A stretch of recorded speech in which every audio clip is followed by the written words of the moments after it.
Picture the most beautiful place you've ever seen in your life. And I mean genuinely, heart-stopping beautiful. The kind of beautiful that makes you catch your breath and stand still for a moment, because your brain can't quite process what your eyes are telling it. Now fill it with dying people. That's Colorado Springs in 1922. Imagine a mountain so large it has its own weather system. Snow on the peak in July. A sky so blue and so enormous that it makes you feel simultaneously weightless and very, very small. Air so dry and so clean and so sharp with pine resin that your lungs, your damaged, ruined, rattling lungs, actually feel something they haven't felt in months. They feel something like relief. Now add the tents. Row after row of canvas tents, white and weathered, stretched across the hillside like a military encampment for an army that lost its war before it even began. Small wood frame platforms elevated off the ground, cots inside, wool blankets, a tin cup on every bedside table, and I need you to understand what that cup is for, because we'll get to that. Colorado Springs, 1922. Altitude 6,035 feet above sea level. Population somewhere around 30,000 people, plus however many hundreds of lungers. That's what they call you, lungers. The ones who came for the cure. Not an unkind term exactly, just honest. Your lungs are the problem. Your lungs are why you're here, 6,000 feet above anything you've ever known, lying on a canvas cot in October, watching your breath fog in the morning air, wondering if this beautiful and merciless place is where you're going to die. The Rocky Mountains don't care about you one way or the other. They've been here for 65 million years. They'll be here after every lung in every tent on this hillside has taken its last breath. But the air might actually save you. Might. That's the word that hangs over everything here. Might. So I make these history stories, and honestly, I have no real idea who's listening. Maybe you're genuinely trying to sleep. Maybe you've got insomnia, and you've exhausted Netflix, and this is what you're down to. Maybe you're a medical historian who's going to write me an angry email about some detail I got wrong. Either way, get comfortable. Pull the blankets up. Here we go. The smell was the first thing, not the mountain air. That comes later. The first smell was the doctor's office on Lexington Avenue, New York City. 1922. February. The kind of cold that gets into the gaps between your coat buttons and doesn't let go. Carbolic acid. That's what a doctor's office smells like in 1922. Carbolic acid and wood polish and something underneath it that you don't want to identify too closely. A biological smell. A smell that means sickness was recently here and has been cleaned away but not entirely. You've been sitting in this chair for 45 minutes. The chair is wooden, hard, with a slight lean to the left that means you've been unconsciously compensating all morning, holding your body at an angle without realizing it. Your back aches, your chest aches, everything aches. But the chest is the one that woke you up at 3 a.m. again. That damp, rattling sound that you've been pretending for 3 months was just a bad cold. Dr. Harmon comes back in without knocking. He's a compact man, 50-something, with the careful hands of someone who's delivered bad news so many times that it no longer requires preparation. He carries a manila folder. He sets it on the desk between you. He doesn't open it. "Mr. Callahan," he says. "Your name is Thomas Callahan. You're 24 years old.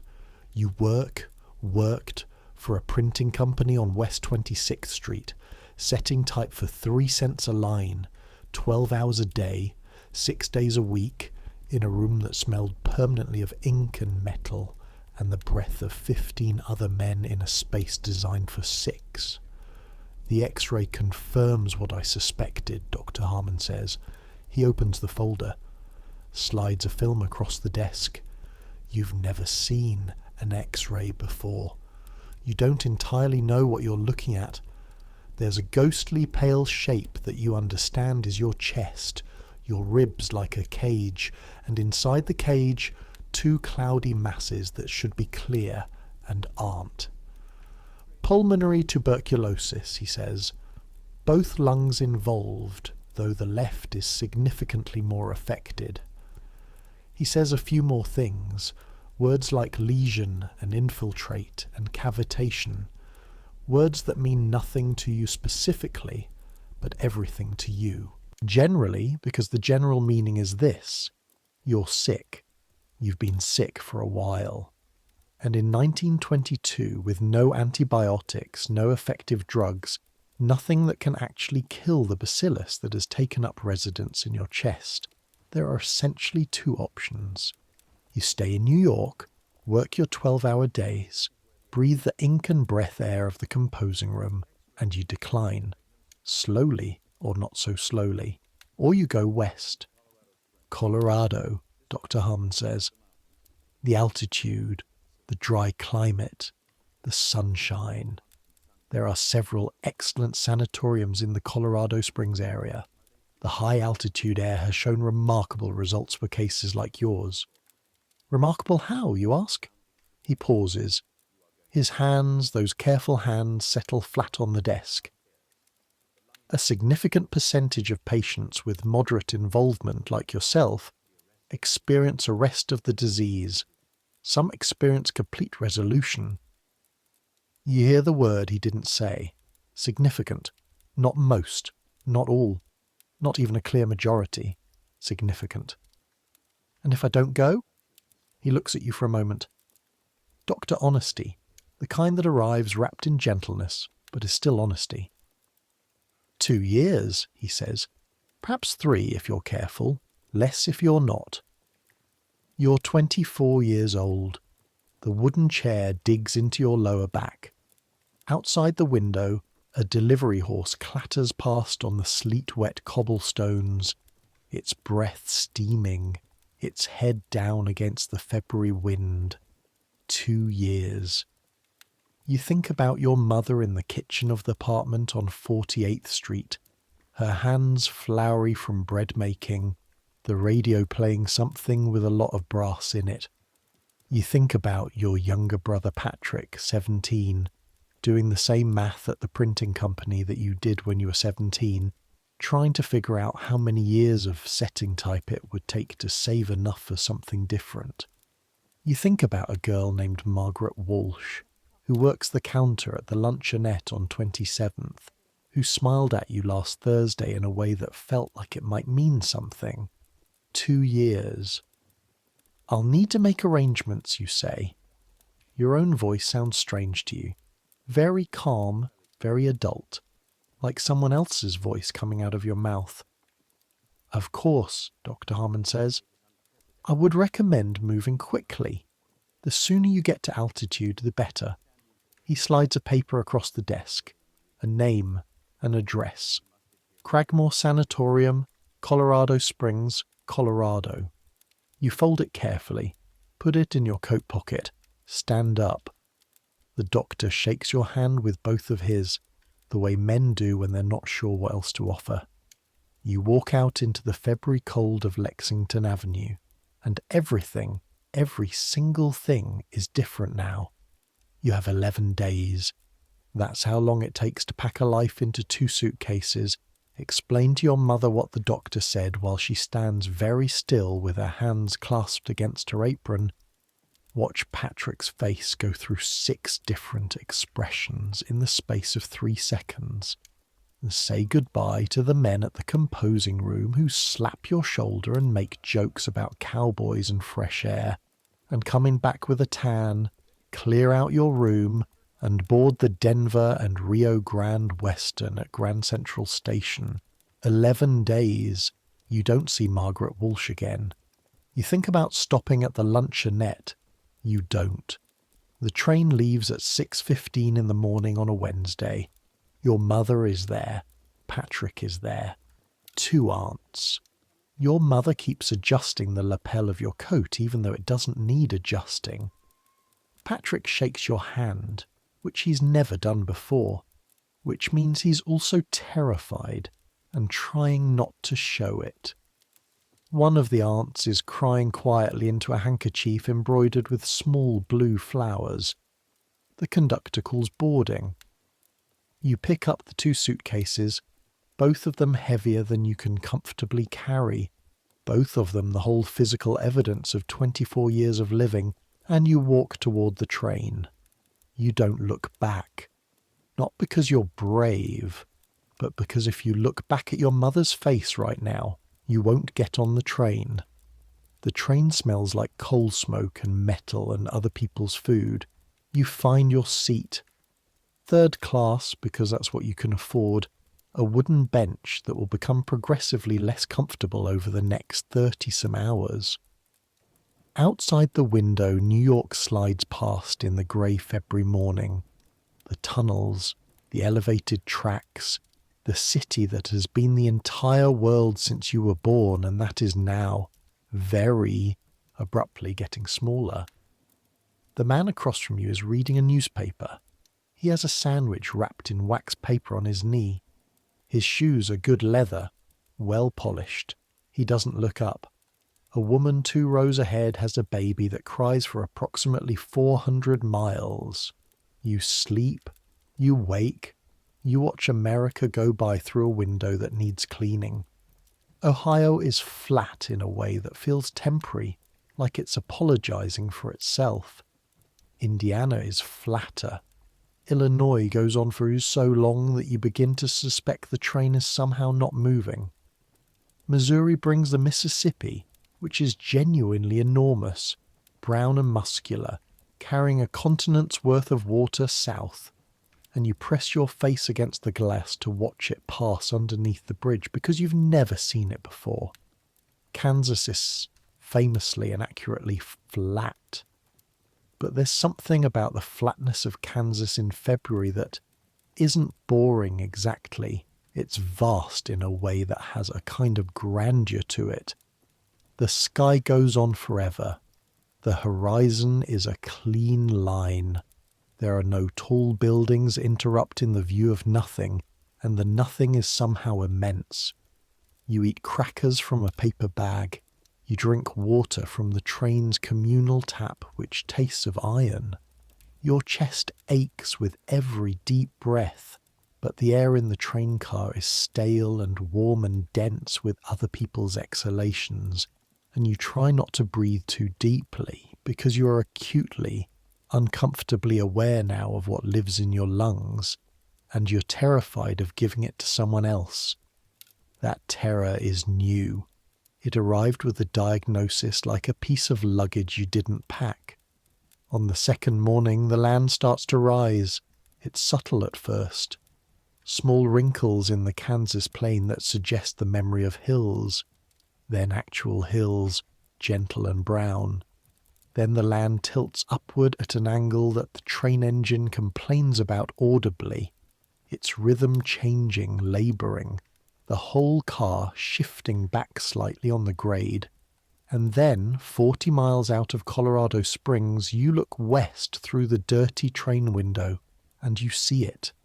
Pikes Peak, 14,110 feet above sea level, the summit hidden in cloud, the flanks white with snow that has never fully melted in recorded human history, so large that it seems to exist outside the normal rules of scale and distance, rising from the brown flatland like something that slipped through from a different, more dramatic version of the world. You press your hand against the cold glass. Your chest hurts. Your back aches. You haven't slept properly in 3 nights. You're 24 years old, and a doctor told you might have 2 years to live. But that mountain is extraordinary. Colorado Springs Station, March 3rd, 1922, 11:42 in the morning. You step off the train and the air hits you like a door opened onto a different world. In New York, air is a substance. It has weight and texture and a history of everything that's ever burned or rotted or been cooked in it. You move through it the way you move through a crowded room. You can smell the Hudson and the horses and the bakeries and the garbage wagons and the 500,000 individual human bodies all at once. This air has none of that. It is, and you've never used this word to describe air before, clean. Not clean like something that has been washed, clean like something that was never dirty, sharp with pine and stone and cold, and something you will later identify as altitude itself, a slight lightness, a thinness, like a fabric with a finer weave. Your first breath in Colorado fills your lungs more completely than any breath you've taken in months. The second one makes your head swim slightly. The third one makes your eyes water. You stand on the platform with your 2 suitcases and your coat that's too heavy for New York in February, but still not quite right for this dry cold.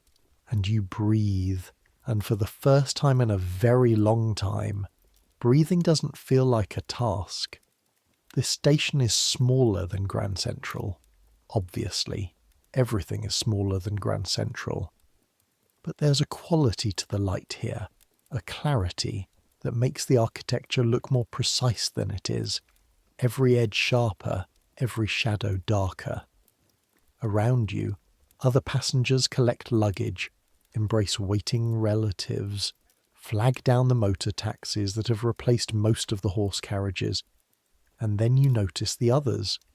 3 of them getting off the same train car. Not locals, not businessmen, not the dusty, working people of the plains. You recognize them because you are one of them.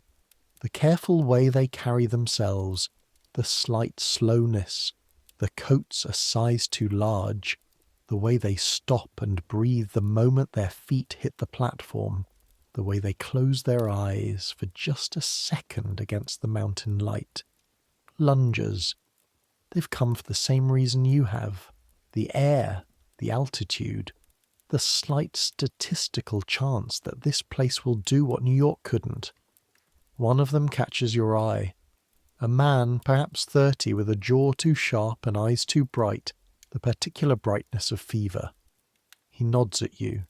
A small thing, a fellow traveller nod, and then he looks away. There's a driver holding a sign that says Cragmore. You pick up your suitcases and walk toward him. His name is Olsen. He's a large man, Swedish by extraction, with hands the size of small plates and a pleasantly matter-of-fact manner that will serve you well in the coming months, because matter-of-fact is exactly the tone you need now. Not sympathy, not pity, not the careful brightness your mother put on her face when she said goodbye. Just, here's the motor car. Watch your step. About 4 miles to the sanatorium, road's a little rough up the last hill. 4 miles. The road climbs almost immediately out of town, winding up through scrub oak and ponderosa pine, the thin trees casting thin shadows on dry red dirt. The motor car, a Ford Model T modified slightly for the mountain roads, grinds up the incline with mechanical determination, and with each 100 feet of elevation gain, the light gets a little brighter and the sky gets a little bigger.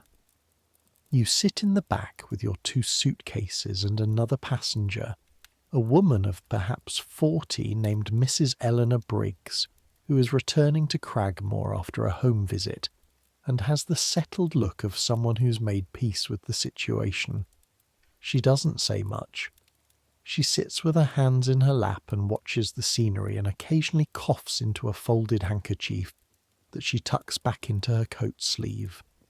You try not to think about the handkerchief. "First time?" she asks. "Yes." "You'll sleep better than you expect." The altitude tires you out the first few weeks. Don't fight it.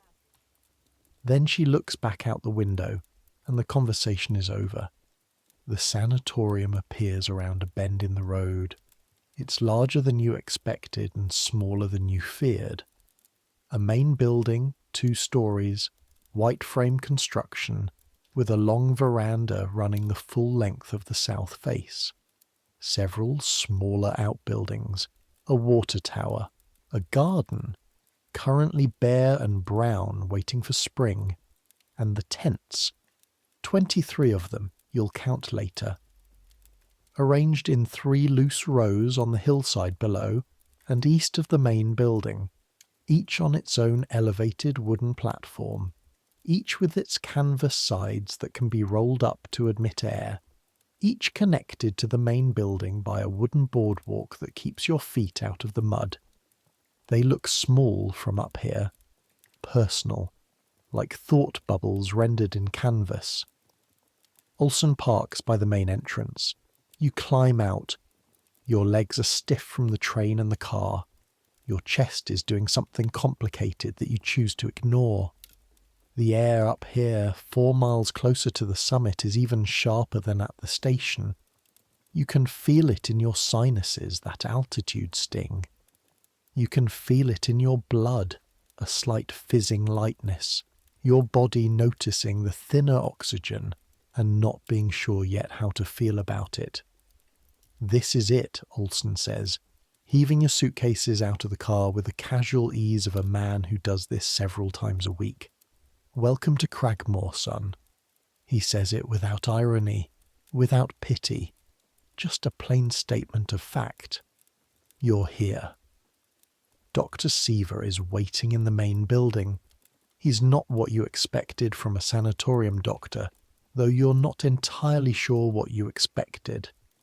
He's younger than Harmon, somewhere in his late 30s, with wire-rimmed spectacles and an unhurried manner that feels less like patience and more like a man who has calibrated himself precisely to this work. His office smells different from Harmon's. No carbolic acid, pine sap and wood smoke and something medicinal but not threatening. He shakes your hand, looks at your eyes, looks at your neck, as you sit. Callahan, Thomas, New York, Dr. Harmon's referral. He reads from a paper without looking up. 24. Bilateral infiltrates, left greater than right. How long has the cough been productive? Productive. That's the word for when you cough things up. You've been pretending not to notice the things you cough up. About 2 months, you say. Fevers? Evening? Low grade. Night sweats? Yes. Some. Appetite? Less than it was. He nods. He's making notes. He puts the paper down and looks at you directly. Not the way doctors look when they're about to deliver news, but the way engineers look when they're assessing a situation. Here's what's going to happen, he says. You're going to be assigned Tent 7, single occupancy. You'll have a roommate in 2-3 weeks when we have another intake, but for now you'll be alone. The tent has a canvas cot, a proper wool blanket, a small table, and a tin cup. The cup is your sputum cup. Everything goes in the cup. The nurse collects them every morning. He says this the way you might describe a kitchen drawer. The cup is for forks. The schedule is as follows. 6:30, wake bell. 7, temperature and weight. 7:30, breakfast. 8 to 12, absolute rest on the cot. 12, lunch. 12:30 to 4, rest. 4, temperature and weight. 4:30, supervised walk if your readings allow. 6, dinner. 7, light reading or quiet activity. No conversation that requires effort.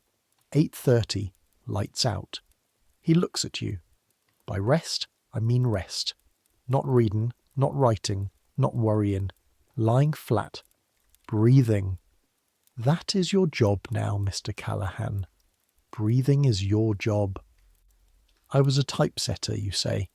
It's a stupid thing to say and you know it immediately. but Dr. Seaver just nods, as if you've said something perfectly reasonable. You are a typesetter, he agrees. Now you breathe. The work of healing is done by your body, not by you. You're not required to understand it or supervise it or help it along. You're required to rest, eat, breathe, sleep, and let the air and the altitude do what they do. He pauses. Some patients find this very difficult. They want to do something. They feel that lying still is giving up. It isn't. The rest cure is a proven intervention. It reduces the metabolic demands on the body and allows the immune system to mount a proper response. You fight tuberculosis by not fighting it. You win by surrendering.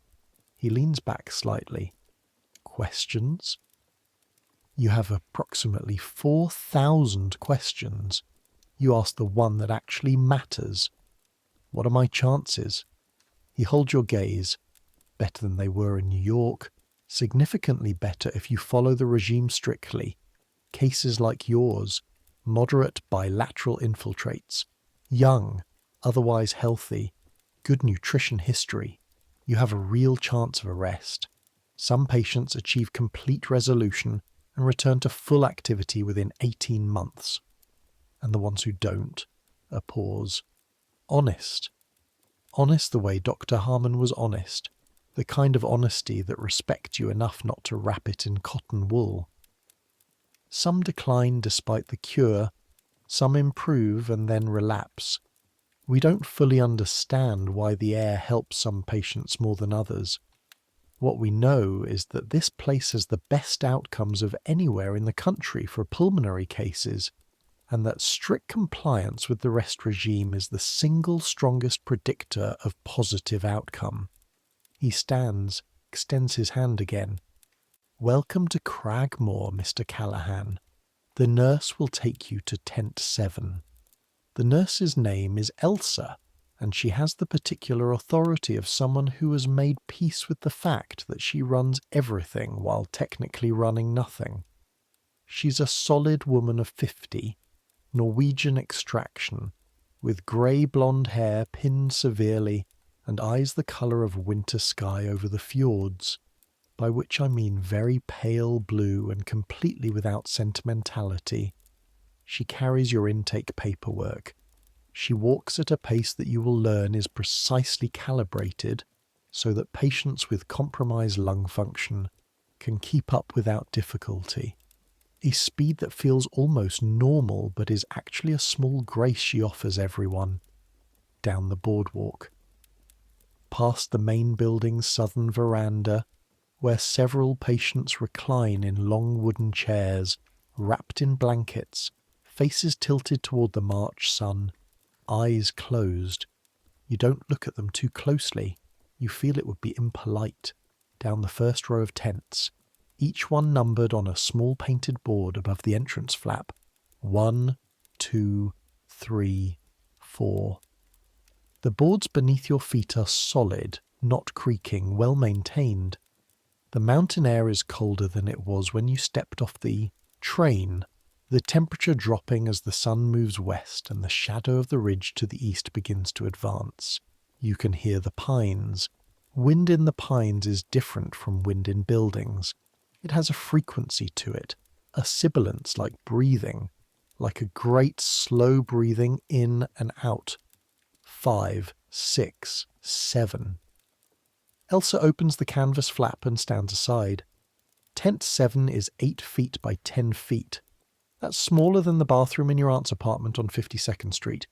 It contains a canvas cot on a low iron frame, a wool blanket, dark green, so thick it could stop a bullet, a rough wool pillow, a small wooden table with a tin cup, empty, and a glass with a few inches of water in it, a wooden chair in the corner, a small iron stove, unlit, a chamber pot underneath the cot which you notice and immediately decide not to think about, one nail in the canvas frame for hanging things.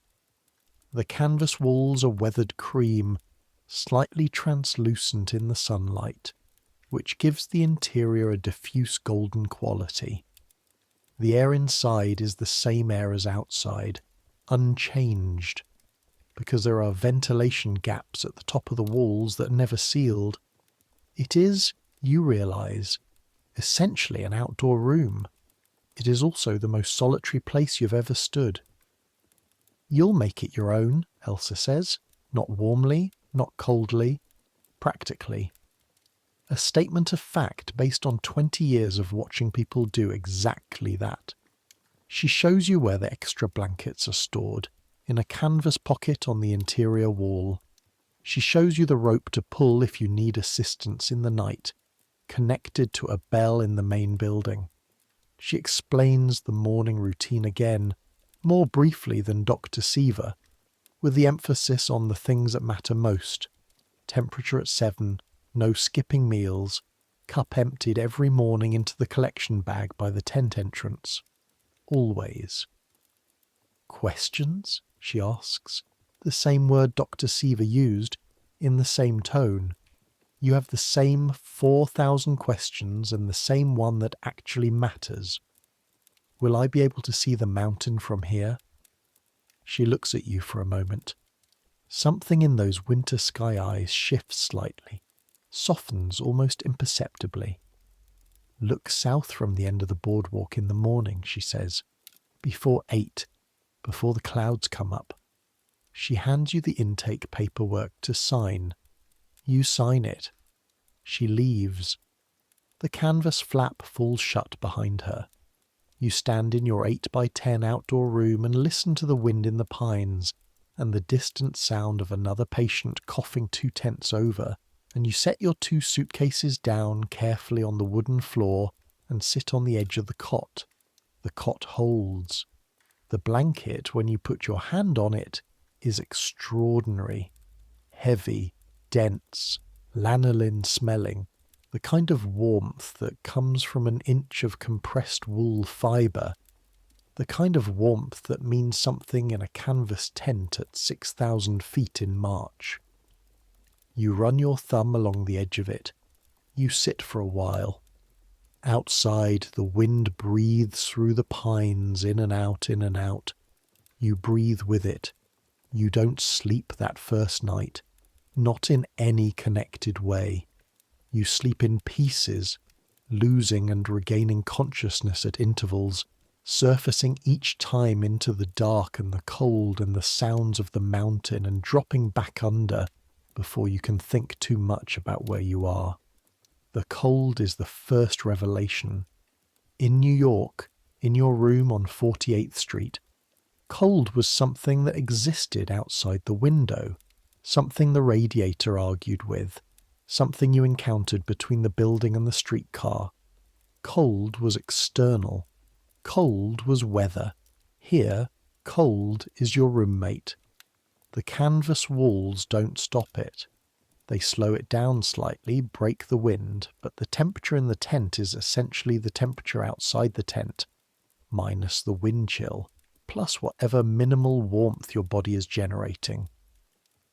By midnight, with the small iron stove unlit because Elsa showed you how to use it, but you weren't sure if you were allowed to light it yourself, the temperature inside tent 7 is perhaps 40 degrees. You're wearing your thickest flannel pyjamas, your wool socks, and you've pulled the green blanket up to your chin and tucked it around your feet, and still, when you turn in the cot, you feel the cold press in around the edges. Your breath makes small clouds in the darkness. This is not comfortable. This is, objectively, cold. And yet, the air. Even at midnight, even at 40 degrees, even wrapped in a wool blanket in a canvas tent, that is essentially the outdoors with canvas walls, the air is extraordinary. Every breath is clean in a way that has a texture to it, a slight mineral sharpness. You can feel it arriving in your lungs like something that is actually useful, like something that is doing work. In the composing room, you used to hold your breath sometimes when the men around you were all coughing. You breathe shallowly through your mouth in winter, when you walk past the cattle market on 46th. You've been holding your breath, metaphorically and sometimes literally, for 4 years of tenement and typesetting room life. Here you breathe. You have to breathe. The cold makes every breath deliberate, makes you feel the air moving in and out, makes the act of respiration unavoidably conscious. This is the cure. This is it. This is the medicine. Just this air breathed over and over in a canvas tent on a Colorado hillside. It seems impossible that it would work. It also, tonight, in the dark, breathing the cold mountain air seems possible in a way that Dr. Harmon's office on Lexington Avenue, with its carbolic acid and its cautious framing, never did. Around 2 in the morning, a sound you can't identify brings you fully awake. You lie still, heart doing something slightly too fast, listening. It comes again, a low rhythmic sound from somewhere to your left, tent 6 or tent 8, a sound that resolves after a moment's confusion into coughing. Not your cough, not the dry rattle you've been living with, but a deeper cough, a producing cough, something being brought up with effort and then the particular silence afterward. You've been sleeping 8 feet from someone whose lungs are doing the same thing yours are doing, just further along. You're not sure how to feel about this. You decide to feel solidary with it. These people in the tents around you, the ones you haven't met yet, the ones lying in their own cold with their own wool blankets and their own tin cups, they are the only people in the world who know exactly where you are right now. Not geographically, existentially. The coughing stops. The wind moves through the pines. You close your eyes and try the breathing exercise Dr. Seaver described. Slow and deliberate. 8 counts in. Hold for 4. 8 counts out. Let the air do its work. You sleep. The 6:30 bell is a physical thing. Not loud, not aggressive, just completely without compromise. It says, "This is when we begin." The mountain doesn't care if you slept. The schedule doesn't care if you dreamed. 6:30 is 6:30. You open your eyes to the tent. Light comes through the canvas walls in that diffuse golden way. No direct sun yet, but the sky outside clearly brightening. The cold is the same cold as midnight. Your breath makes the same clouds. The tin cup on the small table is exactly where you left it. A small silver circle in the morning light. You move carefully. Your body in the mornings is a negotiation. The chest tightness is worst on waking. The deep muscles around your ribs clenching in a way that has become so familiar it's almost like a greeting. Good morning. Your lungs saying, "We're still here, we're still fighting. Here's where we stand this morning." You sit on the edge of the cot. The wooden floor is cold through your wool socks. You can hear other sounds now from the boardwalk footsteps, the creak of planking, another bell from somewhere in the main building. You look at the tin cup.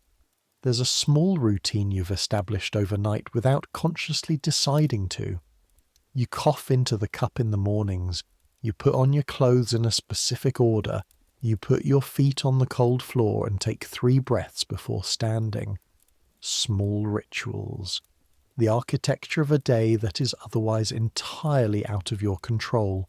You dress. Long underwear first, both pieces, because this is Colorado in March and vanity is a casualty of altitude and tuberculosis. Then heavy cotton shirt, then wool vest, then trousers, then second pair of wool socks, then boots, which you lace slowly because any exertion faster than deliberate wakes up the tightness in your chest. Then the knock on your canvas frame. It's a girl, 19 or 20, in a white uniform and a sensible coat over it, with a basket over her arm, and the particular expression of someone who has an enormous amount to do and will accomplish all of it. Temperature, Mr. Callahan. She says it the way a conductor says the name of a station. Informative. Procedural. You open your mouth. She places the thermometer under your tongue. 99.2. She notes it in the chart, looks at it for a fraction of a second longer than you'd like, notes it again. Wait this morning, she says. You follow her to the small platform scale outside Tent 5, which is mounted precisely level because accurate weight is, apparently, a matter of some importance. 143 pounds. You weighed 162 before the diagnosis. She notes it without expression. You're grateful for the lack of expression. You don't want expressions right now. You want the thermometer and the scale and the chart to be purely informational, purely numerical, free from the weight of anyone's concern. Breakfast in 20 minutes, she says. Main building. She moves on to Tent 8. You stand for a moment on the boardwalk and remember what Elsa said. Look south. Before 8. The boardwalk runs the length of the tent row and then extends 20 feet further into a small observation platform. Unpretentious, just planking with a wooden rail. You walk to the end. You look south. And there it is. Pikes Peak in the morning. Still mostly shadow on the eastern face. But the summit catching the first horizontal light of the sun still below the horizon to the east, the summit blazing white and gold and vast against the dark blue of the pre-dawn sky. You grip the wooden railing with both hands, 14,000 feet, higher than anything in the eastern half of the continent, higher than anything you've ever seen. Higher than you knew was available in the category of things that existed in the same world as you and the composing room and the tenements of Midtown Manhattan. It doesn't care about you. You know that. The mountain was here before your species learned to walk, and it will be here after the last human being takes the last breath on this warm and complicated earth. It isn't offering you anything. It isn't waiting for your appreciation, but it is unquestionably, spectacularly, almost offensively magnificent. You stand there until the breakfast bell rings. Breakfast in the main building is its own education. The dining room is a large south-facing room with long tables and windows that flood the space with light. The food is, for a sanatorium, extraordinary in quantity. This is the other element of the rest cure. You eat. Enormous amounts. Cream and butter and meat and eggs and full-fat milk and bread. Always bread, sometimes twice in a meal. The body needs calories to fight tuberculosis. The wasted look, the hollows under the cheekbones, the sharpness of the jaw. These are the enemy, and the enemy is fought with food. You eat, or you try to eat.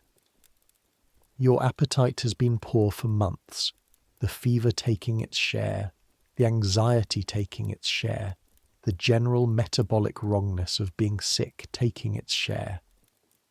But the nurse assigned the dining room watches with a professional eye, and if your plate doesn't come back sufficiently cleared, there's a polite and implacable conversation about it, and the others.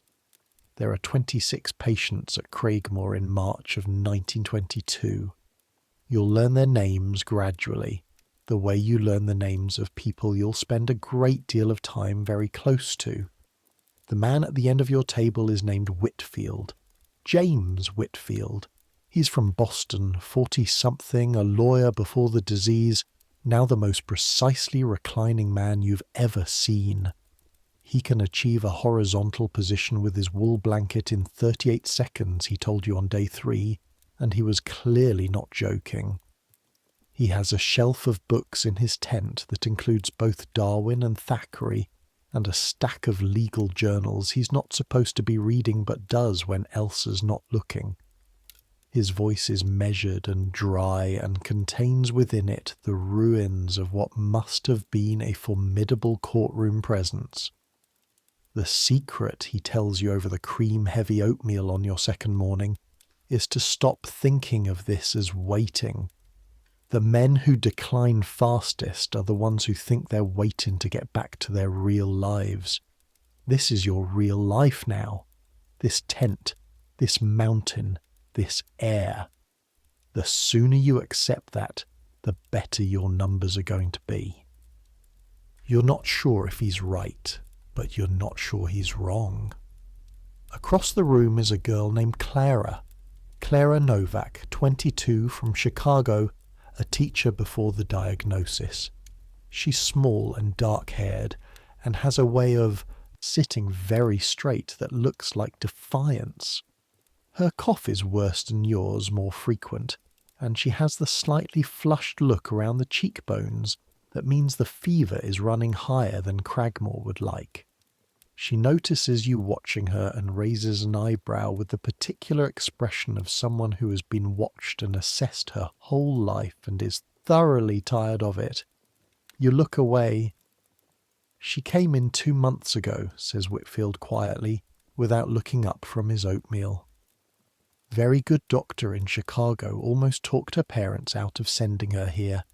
Said the climate change was inadvisable. He pauses. The climate change was not inadvisable. 2 months ago. The implication being that 2 months was almost too long to wait. There are others. An older man named Rosenberg who runs a numbers game that involves weather predictions and whose system is, by his own accounts, mostly working. A young couple, the Hendersons, who both developed the disease, who are not allowed to share a tent for sanitary reasons, which they accept with the particular dignity of people with more important problems. A woman named Mrs. DeWitt, who has been here for 3 years, and whose prognosis is not discussed within her hearing, but whose face has the particular quality of someone who has made a larger peace. You don't know their stories yet. You're learning their faces. The way they eat, carefully and consistently, even when they're not hungry, understanding it's medicine. The way they handle the cups, matter-of-factly, without drama, because to make it dramatic would be to acknowledge it as disgusting, and that serves no one. The way they move on good days and on bad days, the difference visible to each other even when invisible to the uninitiated, a slightly slower walk, a slightly more careful descent from the dining room step, an eye held a half-second longer on the horizon. You are learning to read a language you didn't know existed 3 weeks ago. Day 4, 8 to noon, absolute rest. You've never understood how hard this is until you have to do it. You're 24 years old. Your body knows how to be horizontal during sleep and during sex and approximately nowhere else. Lying on a canvas cot at 10:30 in the morning with your hands folded on your chest and nothing to do but breathe feels like a punishment for something you haven't yet been charged with. Your mind won't stop. It cycles through the things you should be doing. The rent that Patrick will now have to cover alone. The composing room, the particular weight of the lead type in your hand, the smell of the ink, the sound of the press, the feeling of productive physical work that occupies the hands and frees the mind to drift. Margaret Walsh's smile. Your mother's hands. The cost of this sanatorium per month, which you've done the math on, and which is going to exhaust your savings in approximately 5 months, which means either the disease is arrested by August or you have a different problem. The mountain doesn't help you stop thinking. It just exists, massive and indifferent, at the edge of your peripheral vision when the canvas flap moves in the wind. It's day 4 that Dr. Seaver comes for his first proper rounds. He comes alone, carrying his doctor's bag and his clipboard, And he sits in the wooden chair in the corner of your tent with the unhurried manner of a man making a house call and performs a brief examination. Listens to your lungs, both sides, front and back, with a stethoscope that is cold through the flannel shirt, and he doesn't apologize for this. Tell me what you hear, you say, because 4 days of not knowing what's happening inside your own chest is 4 days too many. He straightens up and considers you. The left lower lobe is still significantly compromised. There's crackling when you breathe deeply, which indicates active inflammation. The right is better than your New York film suggested. Your temperature is settling, which is a positive indicator. Is it working? He makes a sound that isn't quite a sigh and isn't quite a laugh. A sound that means, this is the question all my patients ask, and it is both the right question and an unanswerable one. Your body is fighting, he says. The altitude is increasing your red blood cell production, which improves oxygen delivery to the tissues. The rest is reducing metabolic stress. The food is rebuilding reserves. It is working in the sense that the conditions for recovery are established. He pauses. Whether your specific disease responds to those conditions as we hope, that takes time to know. He closes his bag. The hardest part of the rescue, he says, not looking at you, looking instead at the tin cup on the small table, with the expression of a man reviewing something he's said many times, is that the patient feels passive. You're not passive. You're doing the most active thing available to you, which is to provide your immune system with the optimal conditions for the work it needs to do. Think of yourself as a general removing obstacles from his troop's path. He stands, looks at you. Read less, think less, breathe more, sleep more, eat everything. He goes, you lie back on the cot, breathe more. All right then. You close your eyes and breathe, and after a while the thinking starts to slow. Not stop, but slow. The way the river you grew up near slows in August, still moving but no longer racing. You hear the pines. You hear a woodpecker somewhere on the ridge. You hear faintly 2 tents over Whitfield turning a page. And underneath all of it, regular as a clock, the sound of Pike's Peak doing nothing in particular, just existing, just being there. You breathe with it. By the end of the first week, you've developed a complex and reluctant relationship with the tin cup. Every morning before 7, you cough into it. This is required. This is medical. The contents of the cup tell Dr. Seaver and the nurses things about your condition that the thermometer and the scale don't tell them. Things about the state of the war being fought in your lungs. There are good mornings and bad mornings. On good mornings the cup is clear or cloudy, a certain kind of mucus that is the lungs' normal response to the cleaning out process. Elsa picks it up with the same matter-of-fact efficiency she brings to everything, makes a note, moves on. On bad mornings, there are other things. You don't examine the cup closely on bad mornings. You've learned not to. What matters is whether Elsa's face changes when she picks it up. Usually it doesn't. Occasionally she looks at it for a second longer and makes a slightly different note in the chart. On day 9, you wake up and there's blood. Not a lot. A small bright stain. The particular metallic brightness of blood mixed with mucus. Impossible to misread. You sit looking at it for a moment in the morning light. Then you take it out to the collection point by the tent entrance and set it down and go back inside and sit on the edge of the cot. The blood means the disease is still active. It means something in there ruptured or tore, some small capillary in the inflamed tissue finally giving way. It means your lungs are fighting hard enough to bleed. It means you are, undeniably sick. You already knew this. You have known this since Dr. Harmon slid the X-ray across his desk. But knowing it in the abstract, in the rational medical vocabulary sense, is different from sitting in tent 7 at 6:45 in the morning, looking at the evidence of your own body trying to destroy itself. You breathe. In through the nose, 8 counts. Hold, 4. Out through the mouth, 8. The mountain air comes in.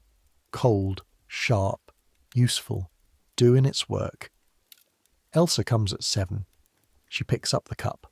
Her face changes precisely as much as you feared it might. She makes a note. Has this happened before? In New York, once or twice. I thought it was... I'll tell Dr. Seaver. She moves on to tent 8. Dr. Seaver comes at 11.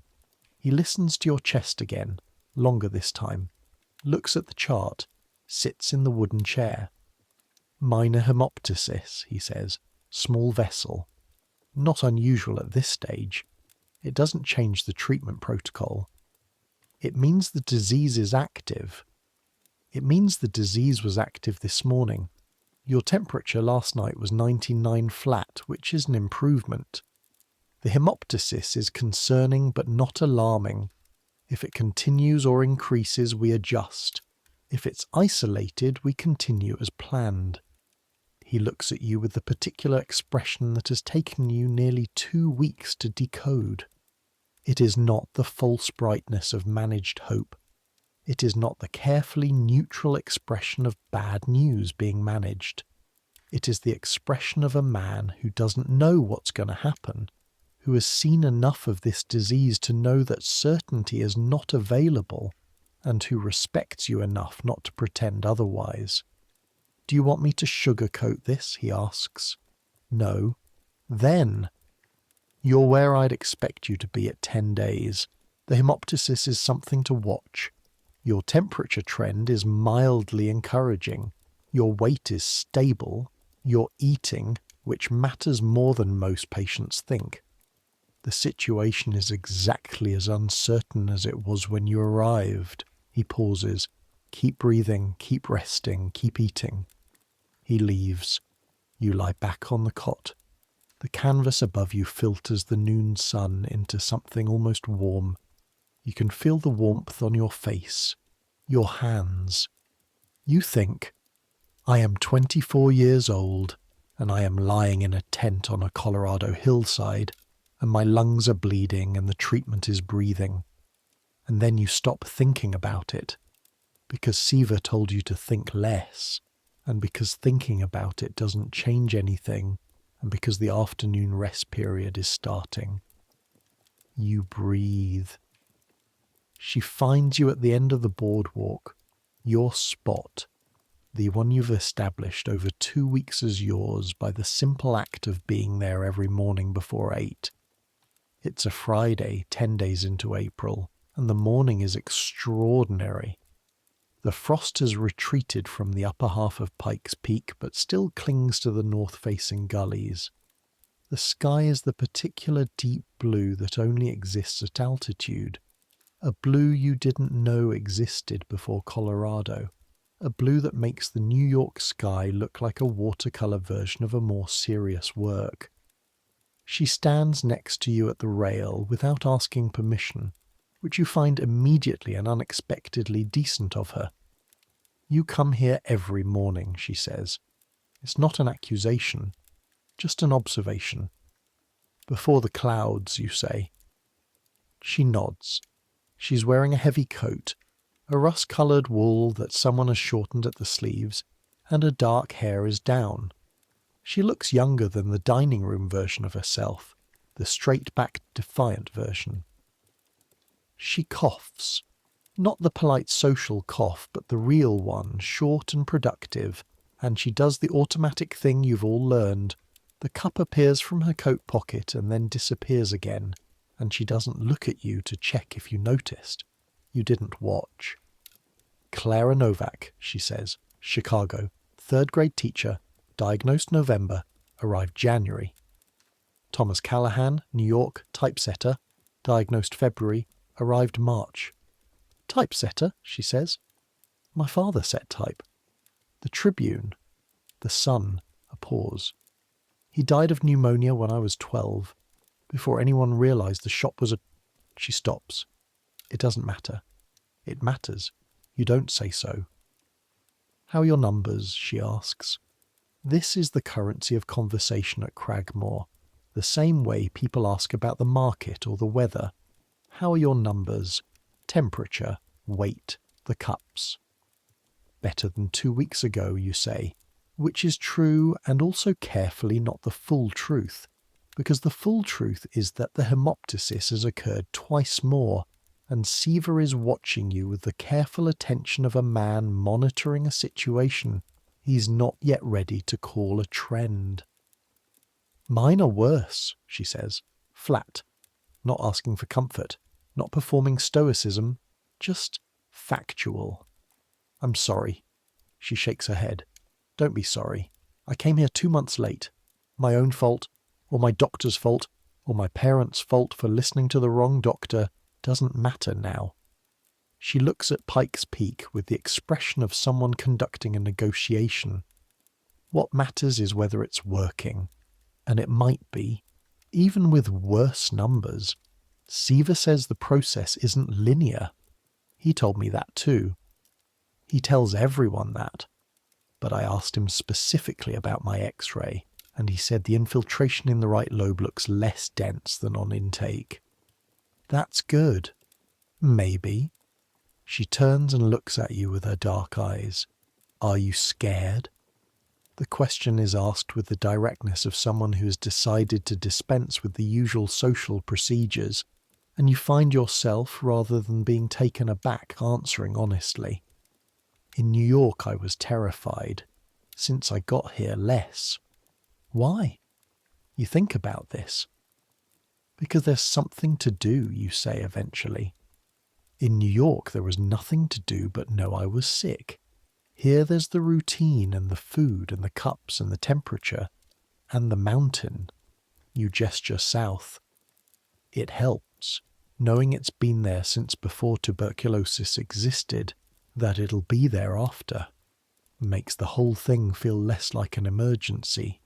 She looks at the mountain. My priest would say something about perspective, she says. What would you say?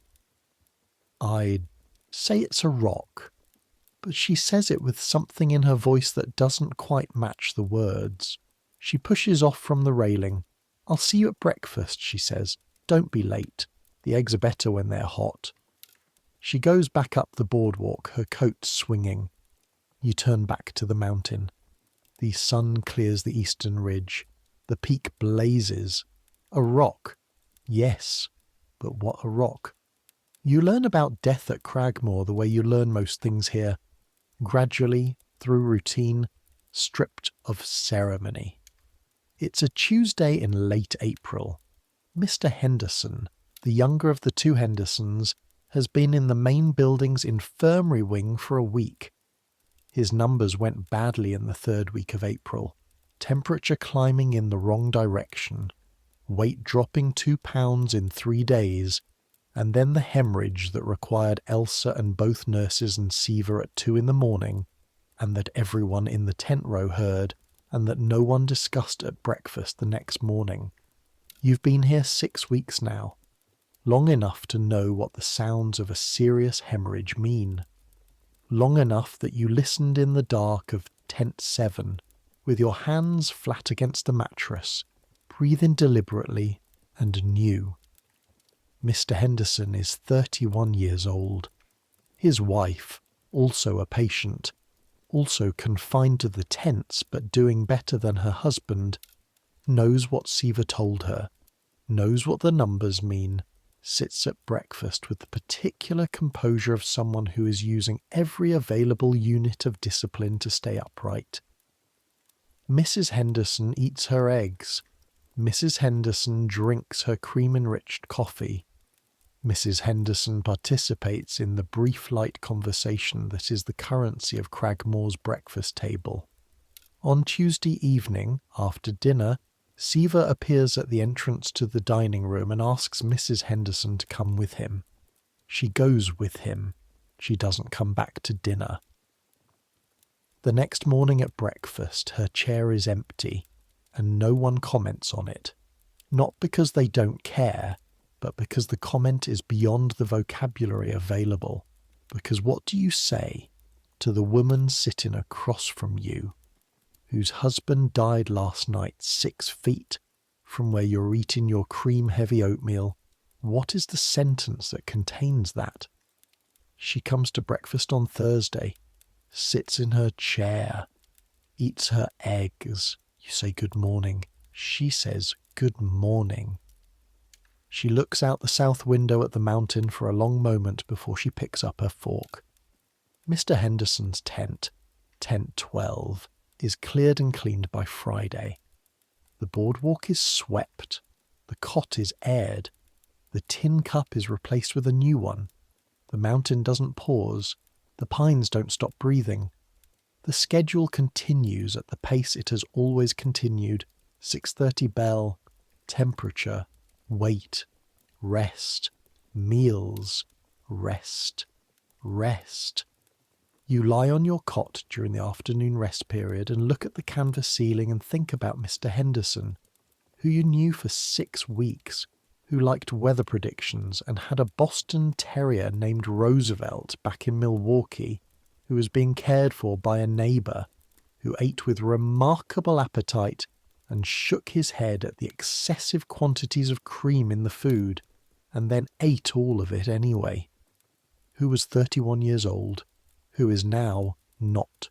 You breathe. 8 counts in, 4 counts hold, 8 counts out. The cure is still the cure, the air is still the air, the mountain is still the mountain, and you are still breathing. That's not nothing.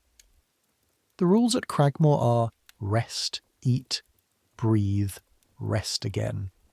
The anti-rules, the things you're not supposed to do, include overexert, undereat, stay up late, miss temperature readings, skip the cup routine, whisper in the dark about your prognosis, read medical literature without Siva's approval, because patients who read medical literature about tuberculosis in 1922 reliably terrify themselves.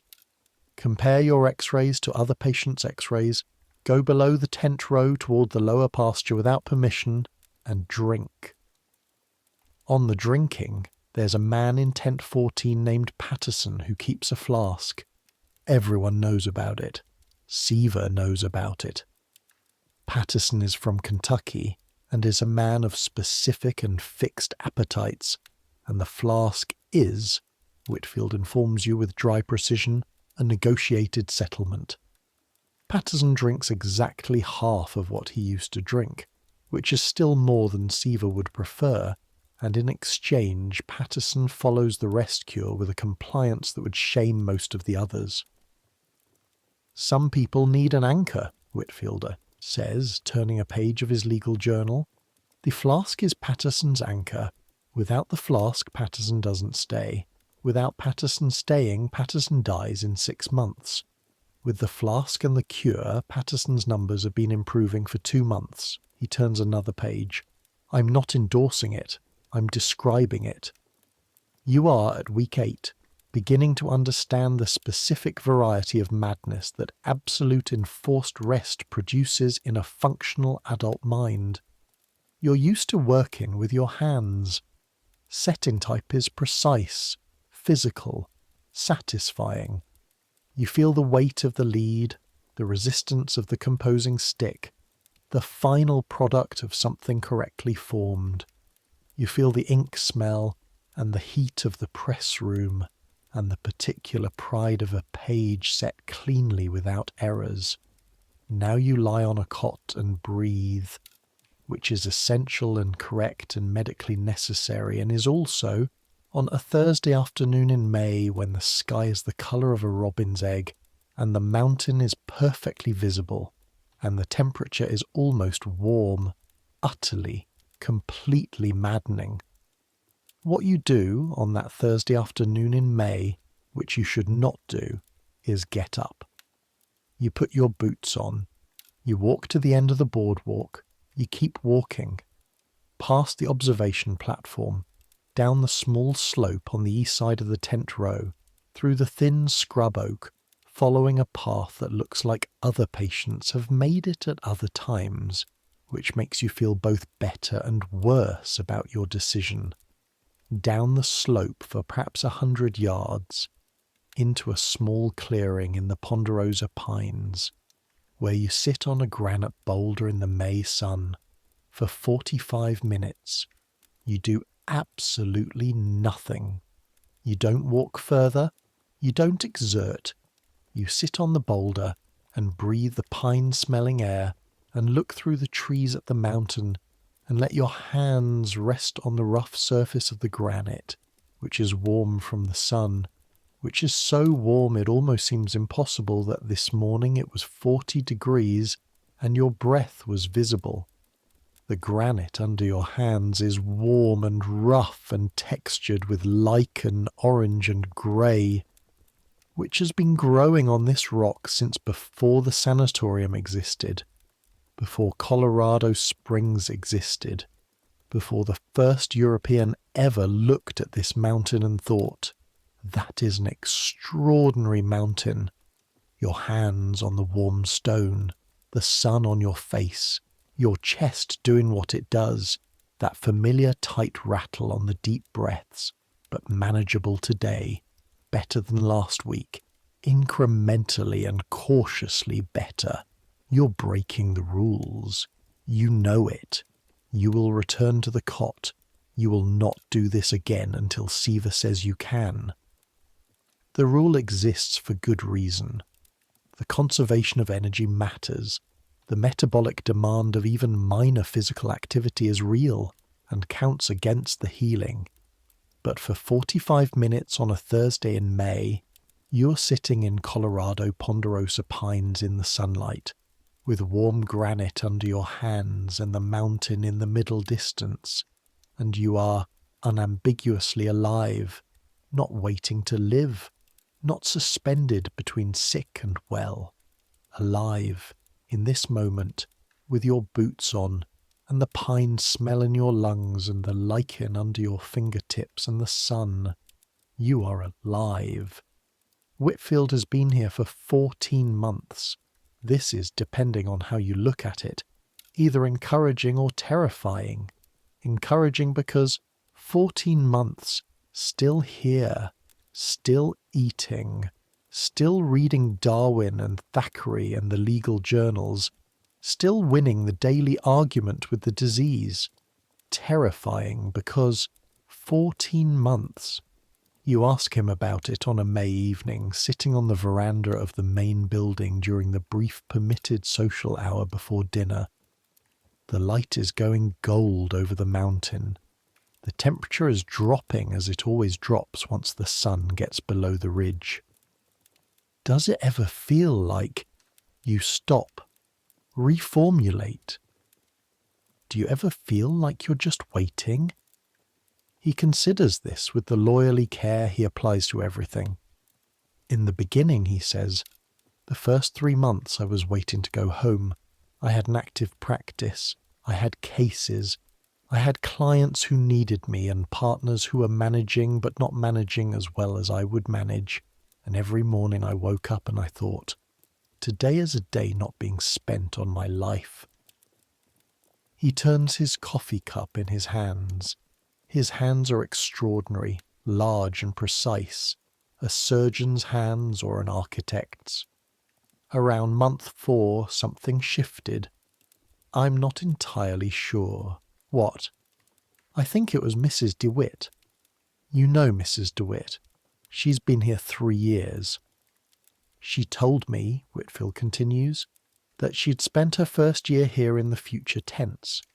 Everything was going to happen, was going to resume, was going to be possible again once she got well. She said it kept her from being here at all, and that not being here was hurting her recovery, because the rest cure requires a particular quality of stillness that is impossible if you're mentally somewhere else. He looks at the mountain.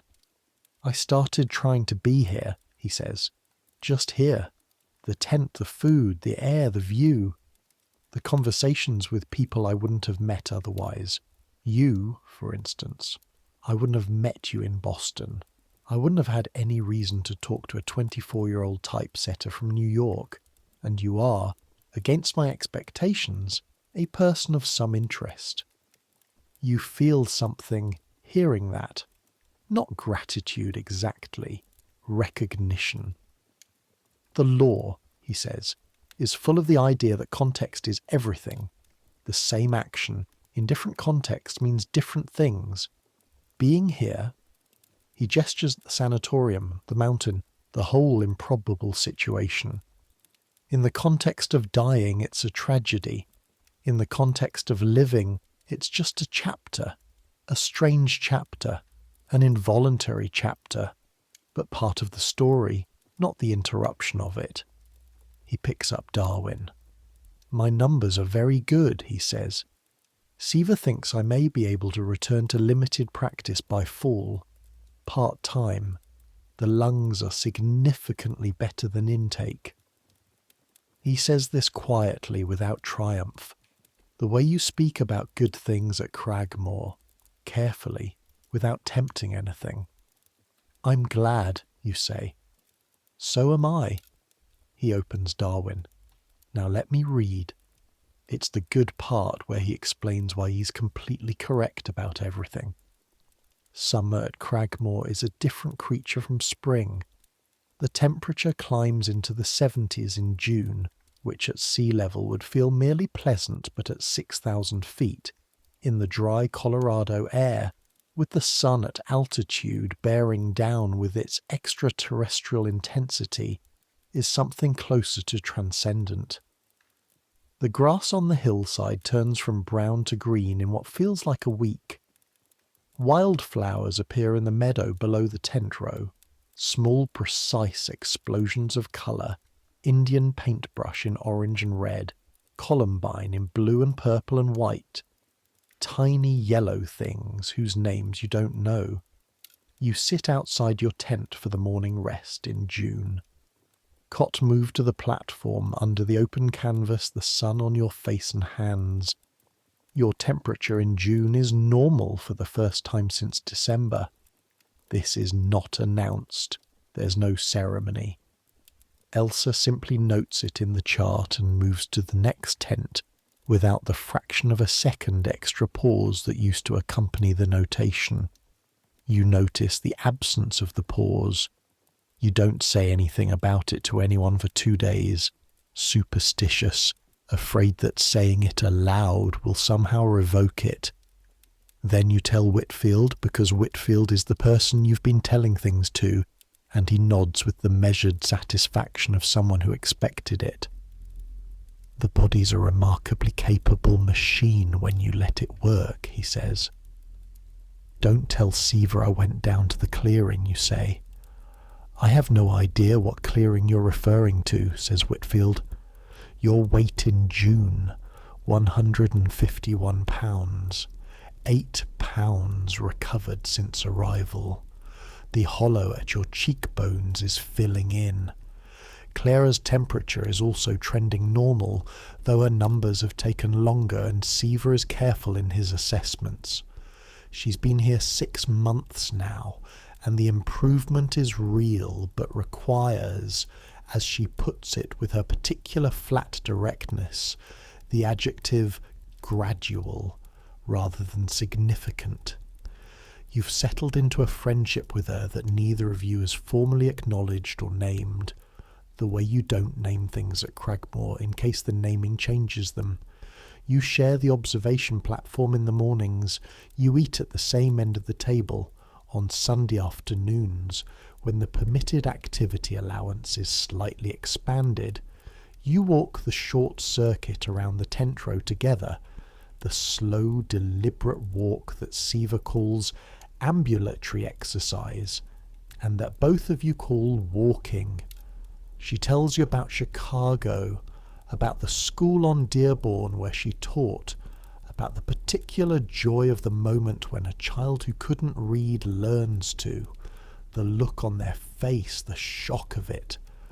She tells you about her parents, Polish immigrants, her father a steelworker with hands like Whitfield's but for different reasons, her mother who makes pierogi every Sunday regardless of what else is happening in the world. You tell her about the composing room, the weight of the lead, the smell of the ink, the particular satisfaction of setting a difficult line correctly, the craft of it. You tell her about Patrick and the tenement in New York, the noise of it, the beautiful dirty noise, the way the city sounds from a fire escape at midnight in July, all of it layered and alive. You tell her about Margaret Walsh once, briefly. She listens without comment. "Did you love her?" she asks. "I don't know. I thought she was lovely. I smiled at her every day for 2 months without speaking to her. Why? I don't know. Afraid, I suppose, that she'd say no. She might have said yes. She might have." A pause. The mountain in the middle distance, its summer face, the snow retreating to the crevices and the very summit. "There's a lot of that," she says. "Not speaking, waiting, thinking you have time." You know she's not just talking about Margaret Walsh. "Yeah," you say. "Your chest sounds better today," she says. "Less rattling when you breathe." "Does it?" "I've been listening to lungs for 6 months. You get a sense." You breathe deliberately. She's right. The rattle is less. It happens on a Thursday in July, which is a cruelly ordinary day for it to happen on. It's just past 4, late afternoon, the permitted walk time. You're on the boardwalk, your boots on, your coat not on because it's 71 degrees, watching a pair of ravens doing something architectural and combative above the Ponderosa Ridge. The feeling arrives without announcement, a warmth in your chest, not the familiar tightness, something different, a pressure that has no direction, a fullness in the lungs that your body has decided it can't contain. You cough. What comes out is not the usual morning production. It is bright red, and there is a great deal of it. You're aware of several things simultaneously. The ground which you're sitting on without having decided to sit. Your hand which is covered in blood. The cup which is not in your pocket because you don't carry it during walks. The ravens which have vanished. The mountain which hasn't. You're on the ground on the boardwalk, and there is blood on your hand, and your chest is doing something that feels like it's trying to expel itself. Repeated coughing, each one producing more. "Thomas," Clara's voice from behind you. She must have been on the boardwalk. Her hands on your shoulders, steady, not panicking, and you are grateful for the not panicking because you yourself are very close to panicking. "I need you to breathe slowly," she says. "Don't try to hold it back. Breathe slow and let it work." She calls for Elsa. Elsa arrives in 45 seconds, which tells you she was already on the boardwalk, which tells you someone was already watching. The next part happens the way serious things happen at Cragmore. Efficiently, without excessive drama, with the practiced competence of people who know exactly what to do because they've done it before. Elsa on one side, Clara on the other, helping you to the infirmary wing. Dr. Seaver appearing from somewhere. More blood, less blood, the coughing gradually subsiding. You're in the infirmary bed for 4 hours. It stops. The bleeding stops. These things stop mostly. This is what Seaver tells you while he listens to your chest with the stethoscope and makes notes in the chart. The vessel that ruptured is small. The hemostasis, the blood's own clotting mechanism, is working. "How bad is this?" you ask. He sits down. His chair scrapes against the wooden floor with a sound that is incongruously loud. "It's a setback," he says. "A significant one." We'll return you to full bed rest for 2 weeks, no walks, reduced activity. The vessel needs time to heal. And then we reassess. Your general trend has been good, Thomas. The temperature, the weight, the auscultation findings have all been moving in the right direction.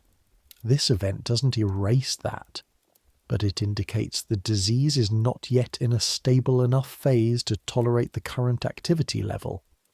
He looks at you with those glasses and that unreadable but not unkind expression. You're not dying today, he says. I want to be clear about that. This was alarming and it matters and we're taking it seriously, but you're not dying today.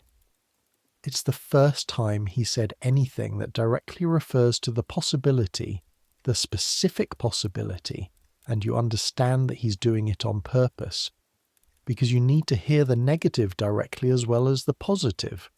Not dying today. All right. You breathe. 2 weeks of full bed rest after the hemorrhage. You lie in the infirmary bed for 4 days, as then intense 7 for 10 more. You breathe.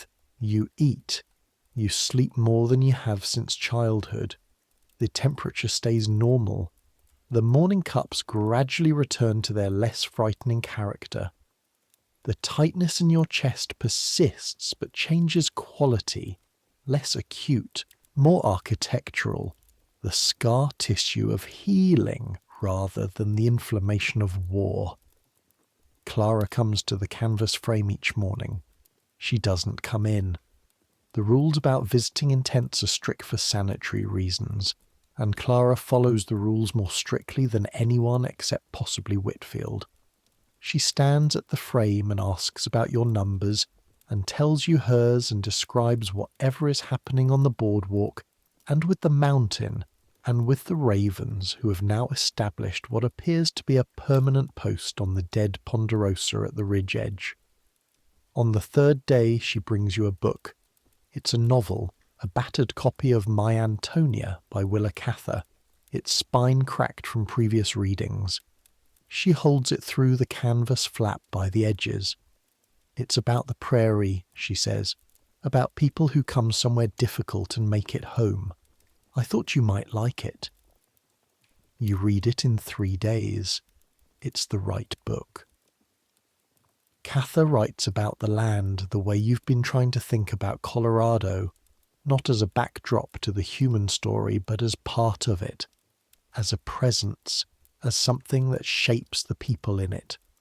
The protagonist's relationship to the Nebraska landscape echoes something you've been feeling without quite having the words for it, the way this mountain, this air, this particular altitude has gotten into you in the 6 months since you arrived, the way it's becoming part of how you think.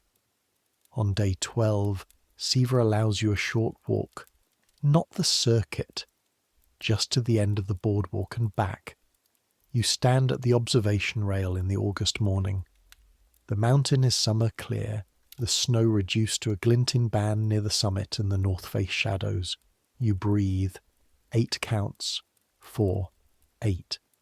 Your lungs, your damaged, healing, fighting, stubborn lungs take in the Colorado air.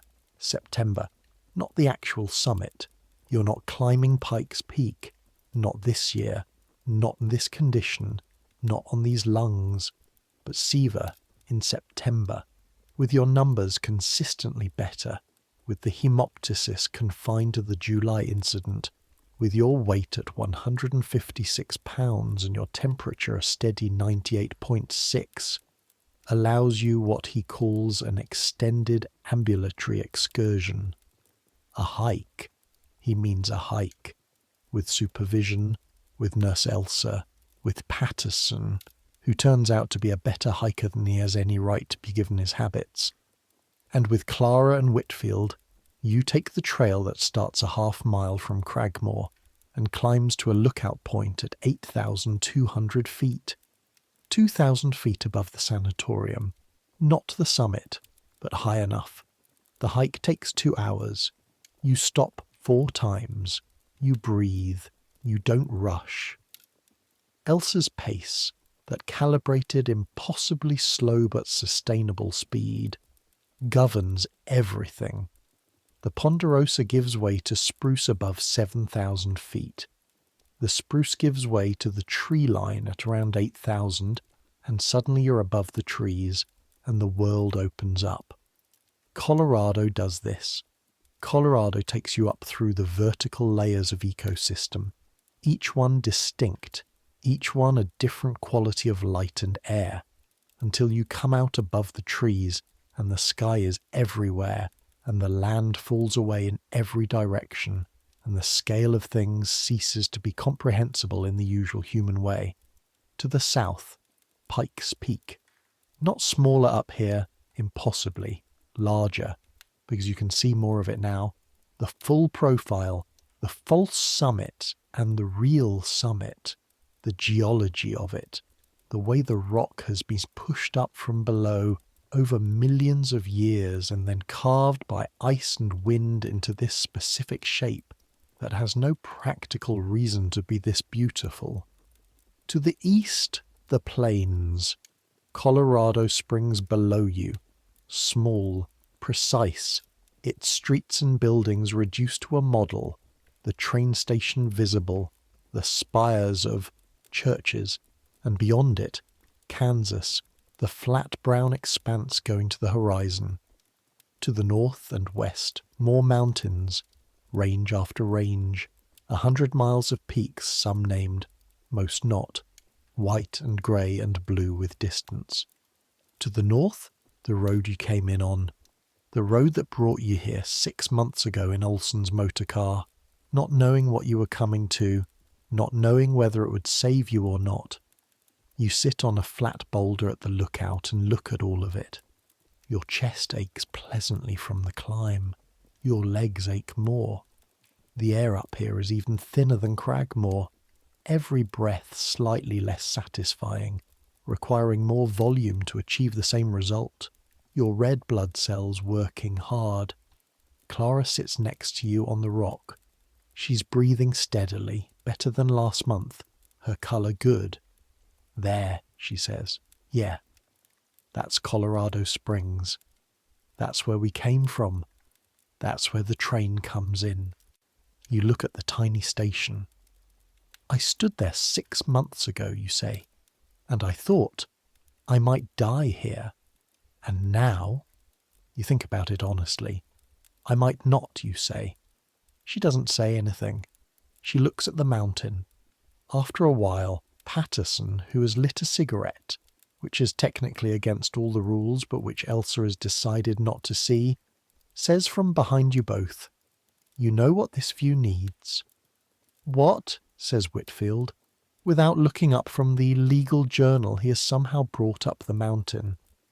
"It needs to be about 120 feet lower," Patterson says, "so I don't feel like my heart is going to pop out of my chest." Elsa, still composure. "Noted, Mr. Patterson." Whitfield turns a page. You and Clara look at each other. You start laughing at the same time, both of you, the real kind. The kind your body is not entirely sure how to handle anymore but attempts anyway, and your chest does the complicated thing it does and you cough, and then you're still laughing, and Clara is laughing, and even Whitfield makes the sound that for him constitutes laughter, which is a very brief exhalation. The mountain stands there, the plains go on to Kansas, the train station gleams in the September sun. You're alive, not waiting, not suspended between here and elsewhere, just here. The seasons at Cragmore are not the seasons you knew. New York seasons are urban seasons, defined by what they do to the city. The summer smells from the garbage, the spring mud, the winter ice on the fire escapes, the fall that's only really fall for about 2 weeks before winter arrives with its grey permanent authority. Colorado seasons are natural seasons. They arrive like geological events. Fall comes in October with a violence that is also beautiful. The aspens on the lower slopes turn, and they turn all at once. A hillside that is green on Monday and gold on Friday, the kind of gold that seems lit from inside, like the leaves are generating their own light rather than reflecting it. The temperature drops fast. By mid-October, the morning temperature in the tents is below freezing again. The little iron stoves are lit. The green wool blankets are supplemented with a second blanket. Elsa distributes extra pairs of wool socks with the matter-of-fact generosity of someone distributing medical supplies, which is exactly what they are. The fall light is extraordinary. Lower angle, longer shadows, the red dirt of Colorado going deep amber in the late afternoon sun. You've been here 9 months. 9 months of temperature readings and tin cups and wool blankets and cream-heavy meals and 8-count breathing. 9 months of the mountain, in every weather, at every time of day, in fog and in clear, and in the specific quality of light after a thunderstorm when the air has been washed clean and Pikes Peak appears closer than it has any right to be. Your weight in October, 159 pounds, 3 pounds above pre-diagnosis weight. Your temperature, consistently normal. The cups, Elsa has stopped making the extra notation. Whatever she was watching for has stopped being a concern. Siva, at the October check-in, says, "The X-ray from last week shows significant improvement in the left lower lobe. The infiltration has decreased substantially. The right is essentially clear." He shows you the film. You've learned enough in 9 months to read the differences. The shadows that were there in February, the cloudy masses you saw in Harmon's office, are smaller, decisively smaller. Arrest, you ask? Possibly. The trend is very encouraging. He is careful, as he always is. The next 6 months will tell us more. What does that mean in terms of returning to work, returning to New York, returning to normal life? He places the film back in the folder. Not yet, but potentially, yes. Eventually. Eventually. It's a better word than 2 years. Whitfield leaves in November. His lawyer's hands shake mine for the second time. Proper shake this time. Both of us standing on the boardwalk in the November cold, the mountain behind us doing its mountain thing. Boston, he says. Limited practice, you say. To start. He looks at the mountain. I will miss that, he says, in a way I couldn't have predicted. He gets in Olson's motor car. You watch it go down the hill. Turn at the bend. Disappear into the Ponderosa.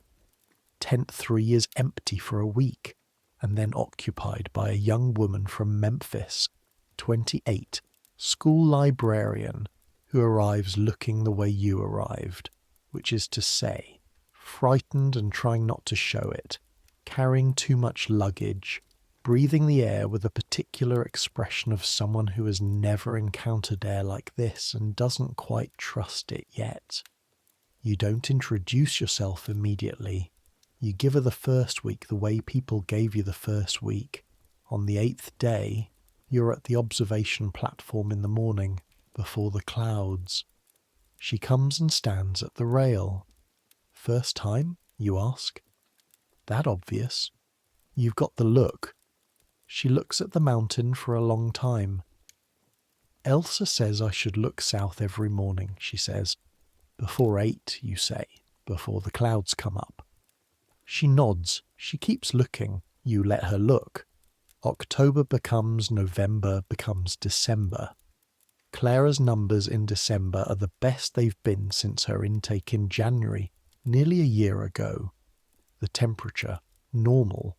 The weight, she's at 112 pounds, 12 more than her December of last year number, which was the number on her intake form, which you were not supposed to see, but which you saw. Siva tells her in December that the right lobe infiltration is in arrest. She tells you this on the boardwalk at the end of the day, in the cold blue December dusk, with the mountain going rose gold and then grey in the fading light. She says it the way people say good things at Cragmore, carefully, without triumph, feeling the shape of it before trusting it. He said arrest, she says. That's good. The left is still active, but arrest of the right. That's progress. She nods. The mountain goes dark. The first stars appear, which up here appear earlier and are brighter than anywhere you've ever been. Altitude removing several atmospheric layers between you and the cosmos, making the stars seem reachable in a way they never did in New York. I think about going home, she says. Chicago, my parents, the school. When? Not yet. Maybe spring, if the numbers hold. Maybe summer. She pauses. Do you think it changes you, going back? You're different, you say. That part's certain. How? You think about this. A real question deserves a real answer. I think about things differently, you say. Time, what matters. I used to. You stop, start again. In New York, I was always somewhere else. In my head, I mean. At work, I was thinking about after work. At home, I was thinking about tomorrow. I was always sort of half present. And now, I don't know how to be anywhere else, you say. The mountain makes it hard to be anywhere else. The routine makes it hard. You gesture vaguely at the tent row, the boardwalk, the whole improbable setup. You can't be half present here. There isn't anywhere else to be. She's quiet for a moment. My grandmother used to say something, she says, in Polish. It means something like, you can only live in the moment where you are. Everywhere else is memory or worry. She pauses. I always thought that was a peasant philosophy. Resignation dressed up as wisdom. And now? Now I think maybe she was right, and it just sounds like resignation when you have the luxury of options. The stars are very bright up here, very close. Chicago, you say. New York, she says.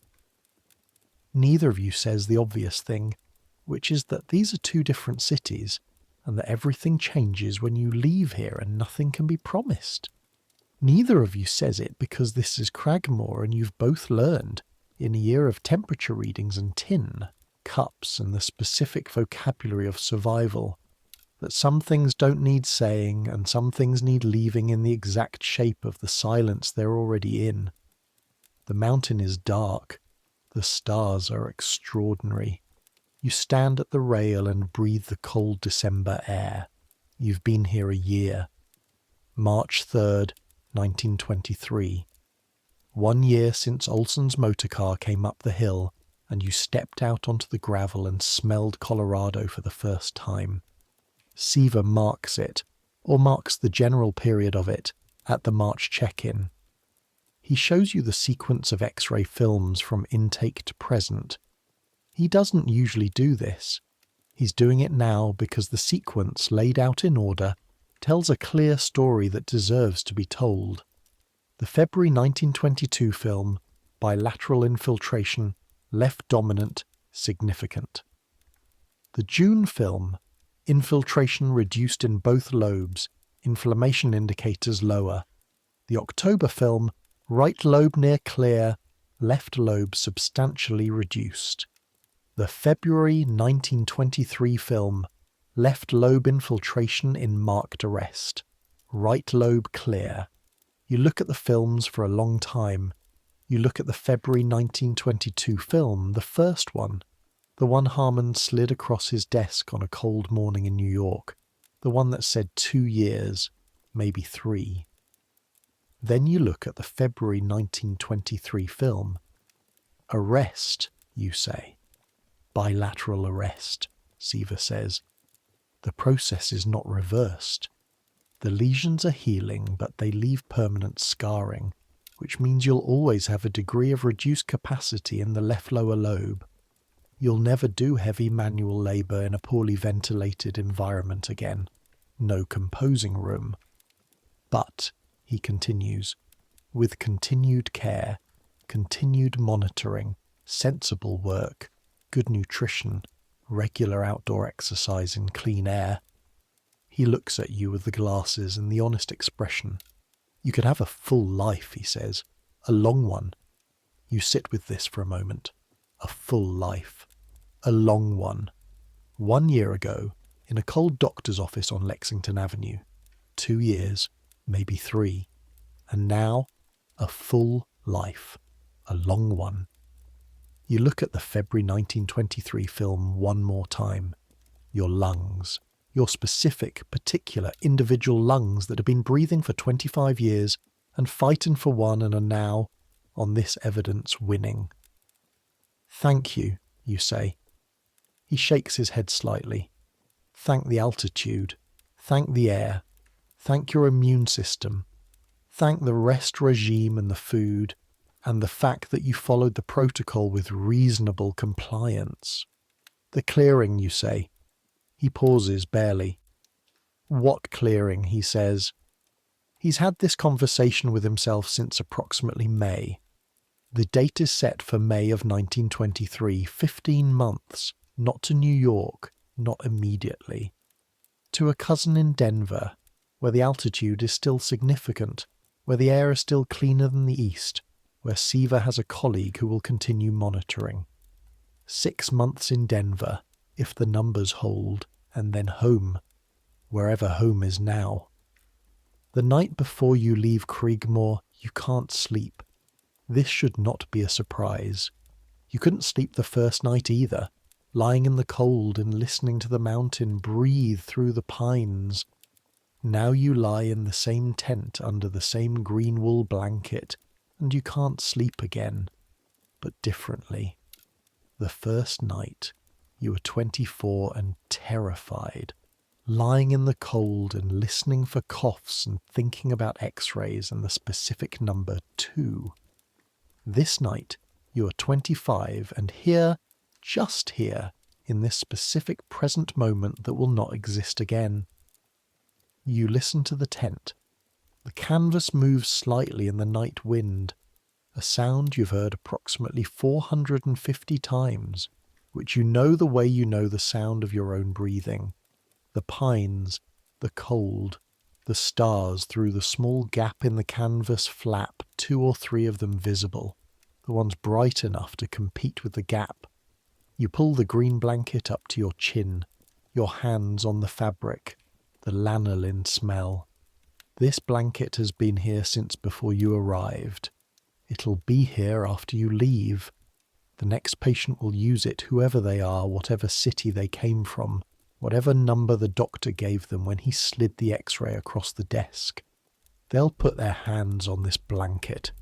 They'll breathe this air. The mountain will be there in the morning. You breathe. 8 counts. 4. 8. The specific sound of your lungs, changed, scarred, marked by the year, but breathing. Bilateral arrest. Clear right lobe. Functioning. Present. The air comes in. The pine. Smell. The cold. The mineral sharpness. The altitude. Your red blood cells receiving it. Your body doing the work it has been doing for a year. Incrementally, stubbornly, cell by cell and breath by breath. Outside, Pikes Peak is in the dark, but it's there. You know it's there. 14,110 feet of indifferent and extraordinary existence, being there, as it has been for 65 million years, as it will be long after the last tent at Cragmore is folded and the last patient goes home. Being there has been enough. In May of 1943, streptomycin will be discovered. 20 years after you lie in Tent 7 on your last night, a researcher named Selman Waxman will isolate the antibiotic that can actually kill Mycobacterium tuberculosis, the bacillus that was in your lungs. It will be tested. It will work.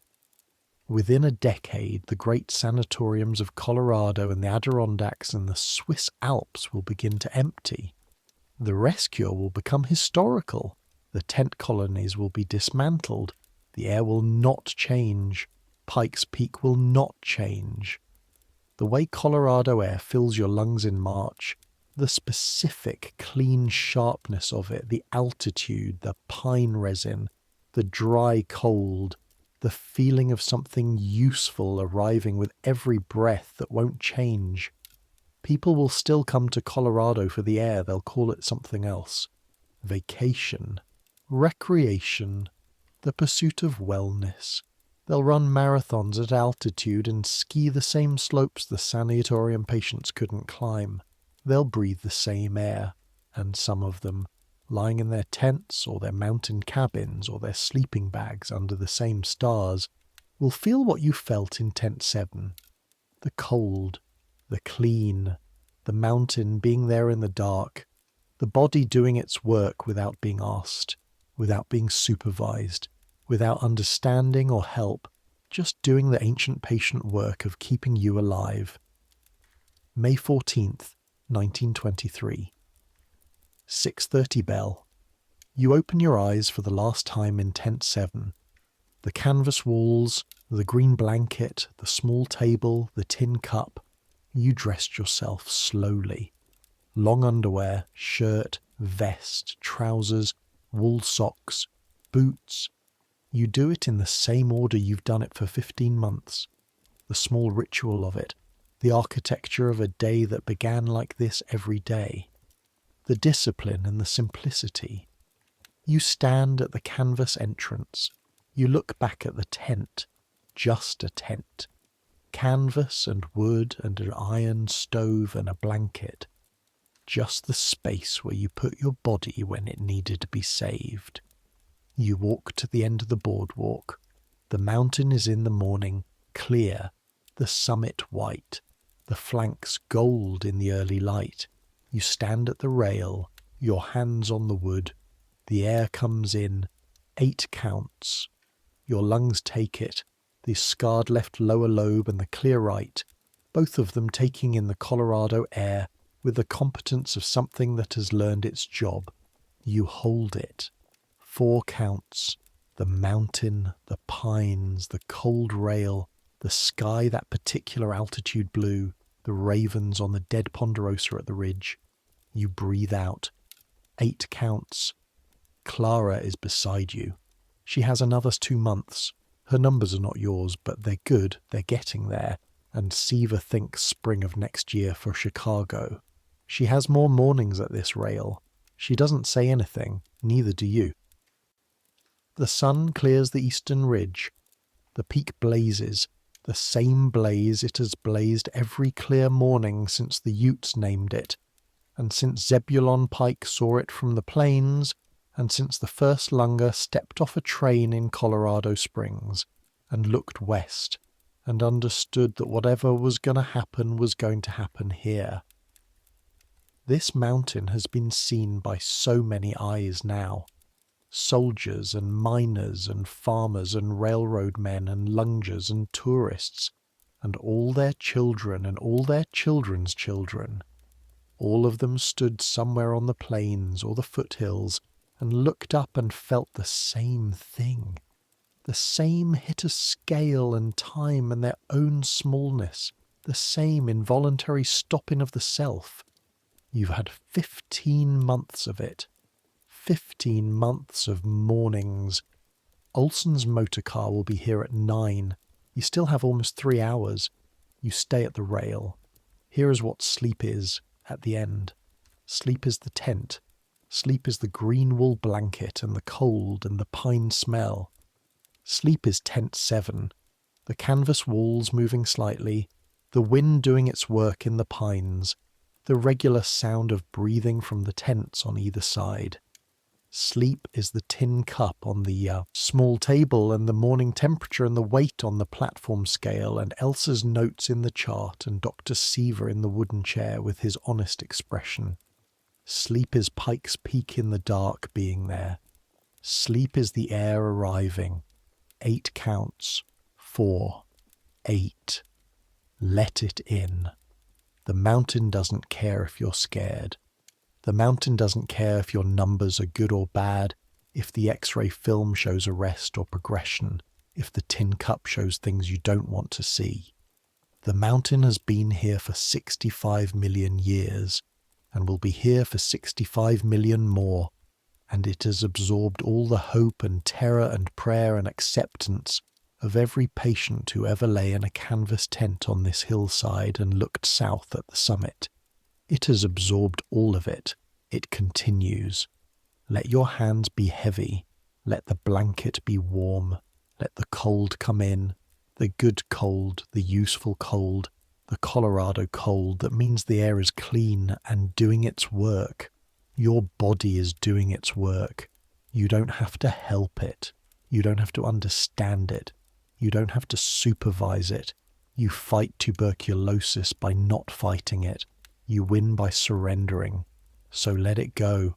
Let the temperature reading be what it will be. Let the cup show what it shows. Let the X-ray film say what it says. Let Dr. Seaver sit in his wooden chair and look at you with that honest expression. You're warm enough, fed enough, here enough. You have the green blanket and the cold air and the mountain in the dark and the sound of your own lungs, changed, marked, fighting, breathing. That's enough. That's more than enough. Let the day go. Let the sounds of the sanatorium slow and fade. The bells, the boardwalk, the measured steps, the morning routines. Let the smell of the pines stay with you as everything else goes quiet. In tent after tent in sanatoriums across Colorado and the Adirondacks and the mountains of the world, people like you are lying on their cots and breathing the clean air and letting their bodies do the quiet, patient, cellular work of healing. You're one of them. You're one of all the people who have ever lain down in a place they didn't choose, in a situation they didn't ask for, and breathed, and breathed, and breathed. Centuries will pass, the tents will come down, the boardwalks will be taken apart, the pine woods will close over the cleared ground, the platform scales will rust, the tin cups will be lost, but the mountain will be there, the air will be there. The specific quality of light at 6,000 feet on a clear morning, the way it makes everything sharp and close, the way it falls on the summit and turns it gold, the way it arrives every day without being asked, that will be there. And somewhere, someone will breathe it. Will stop. Will put their hands on the rail. Will look at the mountain and feel the mountain being there, enormous and patient and not caring, and will breathe.